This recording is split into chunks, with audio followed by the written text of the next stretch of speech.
G'day, this is me and Cody's unit planner for making healthy choices, which is based on Year 8 nutrition, drugs and alcohol.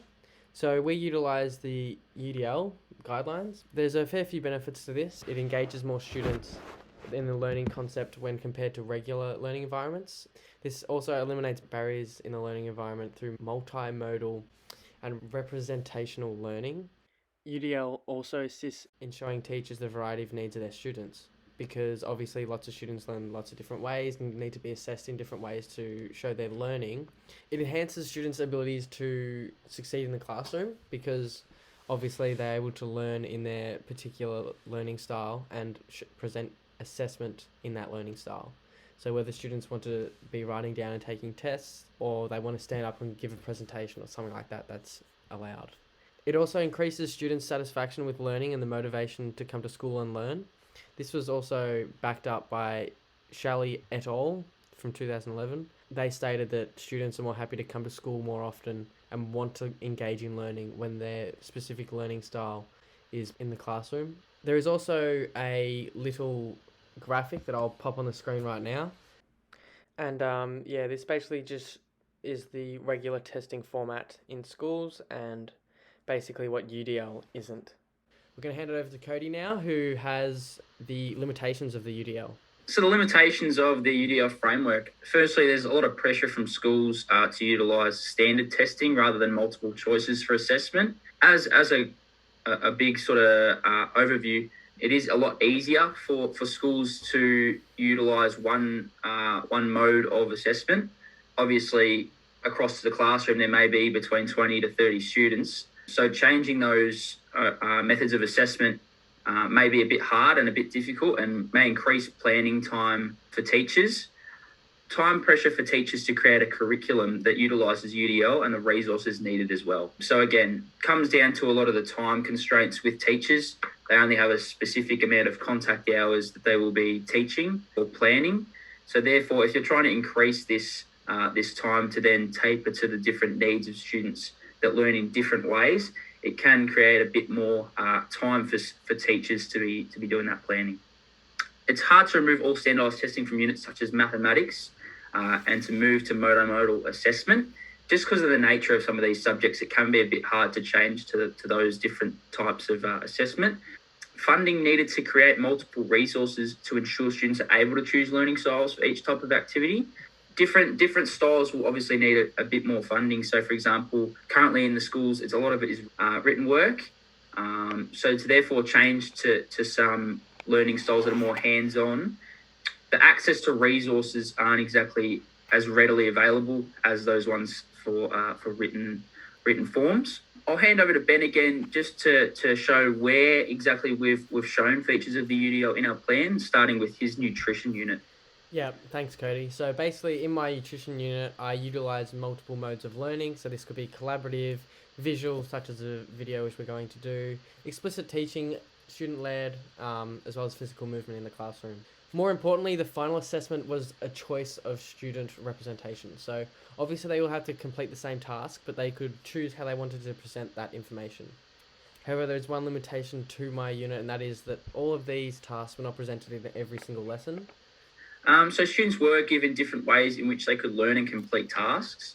So they did have a variety of different tasks for different learning styles, similar to Ben's unit there, where some students learn more visually, some learn more in auditory ways, some learn in hands-on ways. So the incorporation of different learning tasks helped out to assist those students. Aspects of engagement was a heavy focus, engagement being one of the three focus areas. So sometimes changing the learning environment assisted these students, as well as changing the room layout, so that students feel like they have a choice over the actual learning environment as well as the tasks. The incorporation of breaks as well to increase their engagement. Sometimes it is better off that students have periods where they actually are, increasing their motivation by having some breaks to get actual effective learning performance out of those times when they really are learning, instead of just a full, maybe double period where they have to learn in separate ways. And sometimes they might find that those tasks that aren't tailored to them, they might drop off in those areas. So having some breaks and some different activities to change it up a little bit can actually increase their engagement.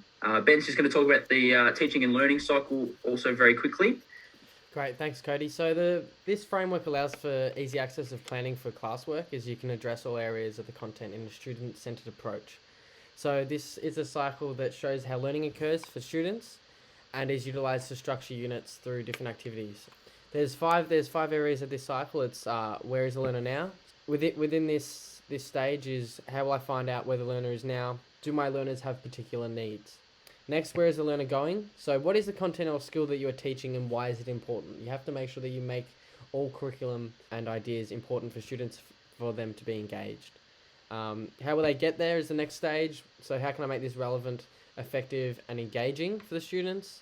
And how will I know if it's effective? So this could be such as multimodal teaching, as each student responds to stimulus in different ways. So this is also utilised in the UDL framework.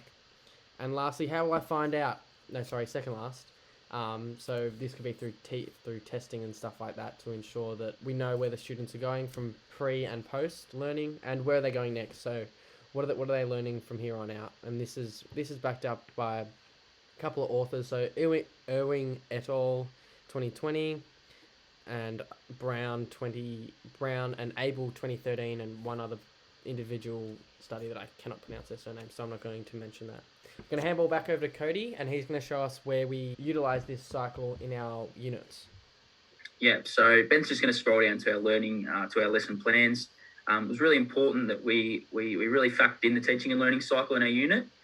So for each lesson, we actually did explicitly show where we use those different sections of the cycle. So, for example, in Ben's lesson 4 there, you can see that he's got where the learner is now, so currently where they're at, and so forth, all the way down the learning cycle. Where's the learner going? How will they get there? And etc. So each lesson has been structured clearly with the teaching and learning cycle in mind to make sure that we really hit those targets for those students. Really quickly, we're also going to talk about the principles of effective planning in which we used. We prioritise backwards planning. So we plan from assessment outcomes, mapping back towards the activities and the learning intentions. So it just made the intended outcome much clearer and made it easier to fulfill the intention of the lesson, whether it be the drugs, the alcohol, or the nutrition unit. Just made it a bit more clear for those areas.